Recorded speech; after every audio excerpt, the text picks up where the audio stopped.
In 2012, two families left the city.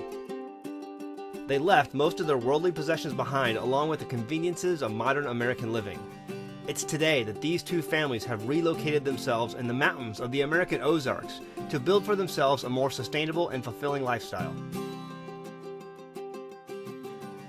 We are an American Homestead!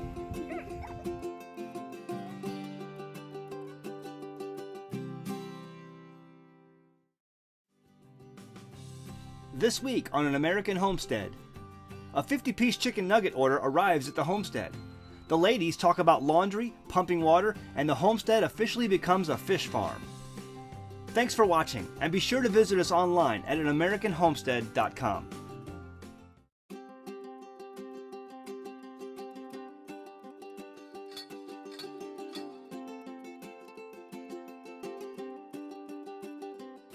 One of the things we've learned is that you really need to have good pastures for your livestock. In order to have happy, healthy, growing livestock, you need to have a number of different pastures you can rotate them on, giving them fresh grass all the time and fresh food, and that really helps them to be healthy. And so what we've done here is just make a number of different paddocks with our pastures. We're blessed to have a lot of different pastures, and so we're using these pastures and paddocking them out for different sections to rotate them on a rotational basis, put them out on a rotational basis so that they stay healthy. And that's really necessary for anything, whether it's cattle, sheep, goats. They really need to have a rotational basis of pasture that they can go on and feed. And so this being cattle country, there's just a lot of people, neighbors, and friends that you can meet that really will give you a lot of good inside information and advice on how to do that. And so we're very fortunate to have made a lot of friends who can help us in that direction and have a productive herd.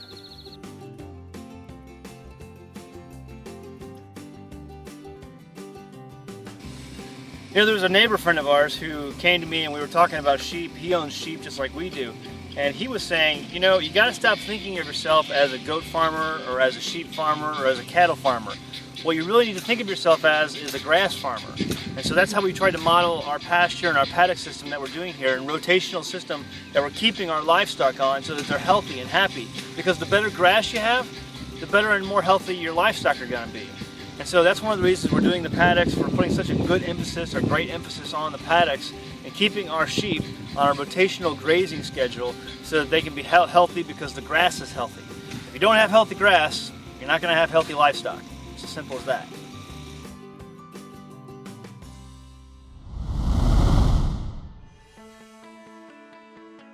Well, we've been pumping water for about a year and a half now, a little bit more than a year and a half. And well, we had a friend visit lately, and she commented about how I have water sitting all around the house, and I guess I don't see it anymore. I just, I collect my bottles throughout the day that are empty, and I put them in my little black crate, and then I carry them out to the well, and whenever I have a full black crate, that's when I go fill it from the well. And usually, let's see, I'm probably pumping at least probably three of those crates a day is what we go through for our bathing. Well, we do showers, we don't do baths. It takes too much water for a bath. But for showers and for washing dishes and for drinking. So that is about 15 gallons of water every day that we use for those needs. I bet you don't know how much water you use in one day. But we figured out how much water we use in one day just because we pump it all ourselves and fill our bottles. And then, so when those are done, I bring all the bottles back inside, so I have my full crates of bottles of water sitting in the house.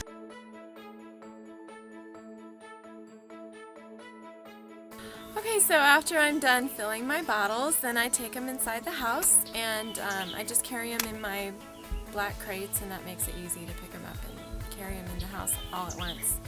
And then I put my water where it needs to go, so I'll put some in the kitchen, I'll take some in the bathroom to fill my shower bag and get it ready for the kids and everybody to wash. I fill the Berkey, and what else do I fill? I fill my, my pots that I keep on the stove to heat hot water. and I'll put some next to the sink in the kitchen for when I need to use water in the kitchen sink. I just got through with my laundry today, and I think it took me about half an hour to do the washing and the rinsing, and a little bit longer to hang them up. The whole process takes about, give or take, 45 minutes to an hour. It's pretty efficient, actually.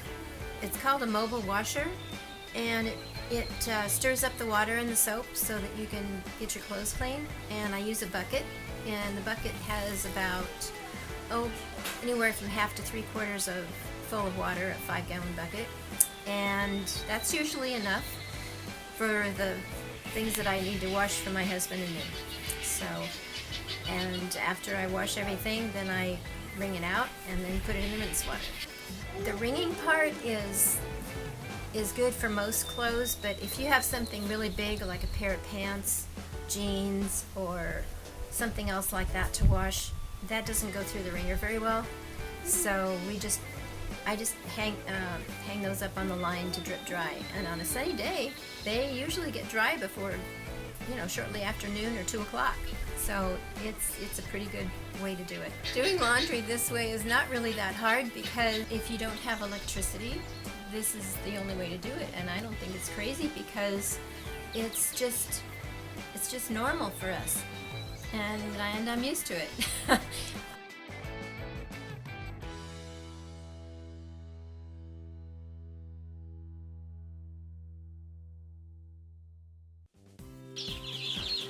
Our chicks are about a week and a half old, but what we do, because we don't have electricity, we use a kerosene lantern, and I mount it on a 2x6 to make it heavy so that the chicks don't knock over the lantern. This morning it's about 67 degrees, so they need a little bit of help with the heat. And then what I did is I got 18-inch aluminum flashing to put over the top of the plastic tote to keep the chicks warm. And when it gets cold, I can bring the tote a little closer and cover up more of the tote, or I can open up the tote to let a little more heat out in order to regulate the temperature. The thing to keep in mind is it needs ventilation, because your lantern is giving off carbon monoxide, and you don't want to kill your chicks by closing up the top of the box and then suffocating them. Now as the sun comes up, it's going to be about 85 degrees today, and so a little bit later in the morning I'll just take the lantern out and it'll be warm enough to keep the chicks warm. And then at night, unfortunately, we have to bring them into the house to keep them warm, because it's too cold outside and the predators can get on the deck and would eat our chicks very quickly. In another week, when they get a little bit bigger, we'll put them out in the chicken coop, and then we'll add a little bit of heat, put our lanterns out there at night to keep them warm until they're able to stand the nighttime temperatures.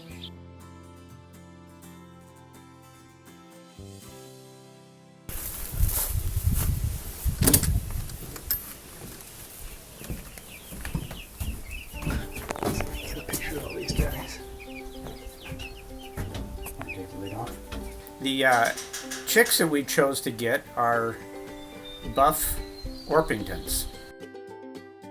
They're basically a meat breed, although they do lay eggs, not as many as, say, a leghorn, for example, but we should get about 4 eggs, maybe more, each week with our buff Orpingtons.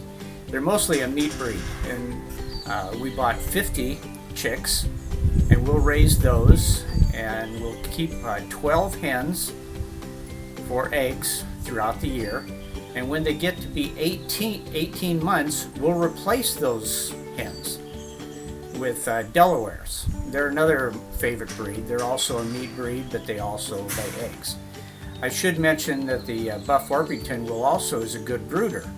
So if we choose to raise our own chickens They will set on their own hens, own eggs. And both the Orpingtons and the Delaware are good foragers. So we can turn them loose on our land and they'll forage well and get their own food when that becomes necessary. We built a coop. It's basically 12 feet square with a divider, so I can put one age group of chicken in one side and another age in the other side. So when we get our Delawares here, maybe August and some more in the spring, we'll have our Orpingtons on one side and the chicks on the other side, so they don't fight. And then we also have the dividers, so if we have a bird that we want to determine whether she's still laying eggs or not, we can put her on that side. It gives us a lot of versatility by dividing the coop down the center.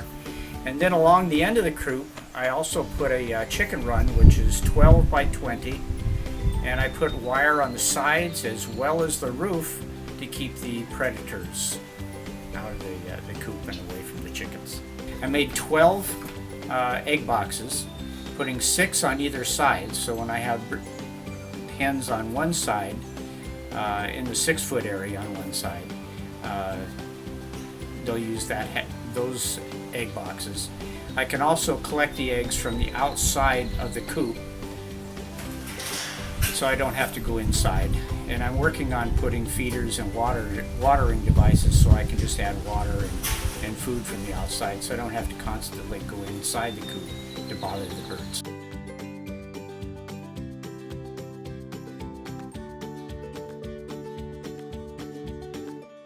It's important for us to have a good forager because we like to have a free-range bird.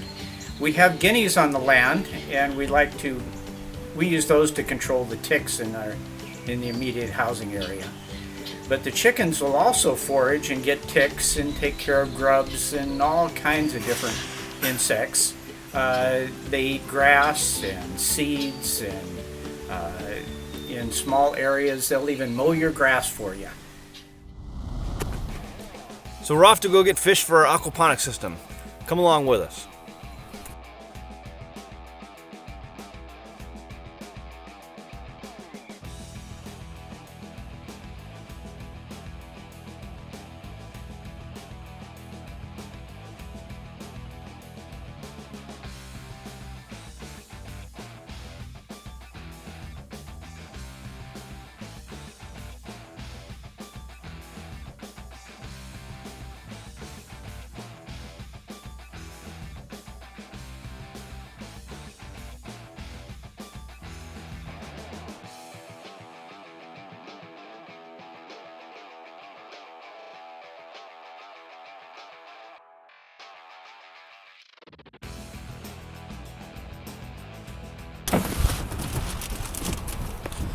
So here's grass carp and 4 sets for the 4 tanks for bluegill. Each one has 75 bluegill in it.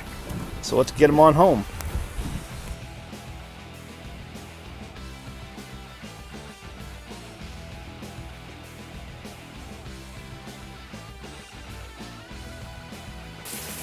Hey there, so what we did the other day, we went and got bluegill fish. We got 300 bluegill fish and put them in our 4 tanks. Each tank is 250 gallons, and each tank has 75 bluegill inside of it. A bream, perch, whatever you want to call them. Some people have different names for these fish. But they're good fish, they're good for aquaponics. People really enjoy raising these up. They're probably the second most popular fish for aquaponics other than tilapia. But we can't grow tilapia here because it just gets too cold in the winter and just not enough growing time for the tilapia to reach full size. And so we opted to go with bluegill. And so we have 75 bluegill in each of the 4 tanks inside of our aquaponics system, and the pH is hovering right around, let's see, 6.4, 6.6, somewhere around that. It's a pretty good range for it to be at. Now, how do I know that the pH is hovering around 6.4, 6.6? Well, back when we first started building aquaponics, I went to a pet store And most pet stores have a fish section, and they have what's called a pH testing kit. It's called the API Freshwater Master Kit, and you can buy this pretty cheap. I think it's around 20 bucks. You can go to PetSmart or one of the different pet stores that are out there and buy this kit. It allows you to keep a pretty detailed overlook and overwatch on your system at where the ammonia is sitting at, where the nitrites are, where the nitrates are, and where the pH is at. And so this is very helpful, and we're keeping a close watch on that on our system to make sure our fish stay healthy, to make sure our plants stay healthy, and that we can get good growth, healthy growth out of our system. We started off our aquaponics system early in the spring with goldfish. And now that it's starting to get a little bit more hot, summer is just around the corner, spring's almost over, and we started to go ahead and take the goldfish out and put the bluegill in. When we did that, we did almost a 100% water change on the system and put the new bluegill in with basically new water. Now, our water here is pretty low. It comes out of our well. It comes out of the well, the 18th or the 19th century hand-dug well that we have on the property, and the pH for this water hovers right around, I would say 6 to 6.2. It's pretty low, and our ground here is very acidic. We had our ground tested, it was around 5.7 across the property. And so it's pretty low. And so what we're using is oyster shells and oyster grit to bring up the pH to a more respectable level. We think that's good for it. And so far it's doing a pretty good job of just kind of hovering around the 6.4, 6.6 mark. And so we're kind of happy with that. But the bluegill will continue to be growing in this probably for the next 18 months, maybe a little bit longer. And at about the 18th month mark, we'll start to evaluate the bluegill and when we can either go to market with those or start eating them ourselves. I love bluegill, and I have a pond here on the property that we fish from time to time, and it has loaded with bluegill. In fact, I need to come go and fish more of them out because we're just so loaded down with bluegill on our pond. But bluegill are great tasting fish. We really love bluegill, and it's a very popular fish for aquaponics. We're very happy with the choice we made. We go with bluegill. But stay tuned to our show for a lot more information coming up in future episodes about aquaponics, how we built our aquaponics system, and how we're using it to grow food here on our homestead.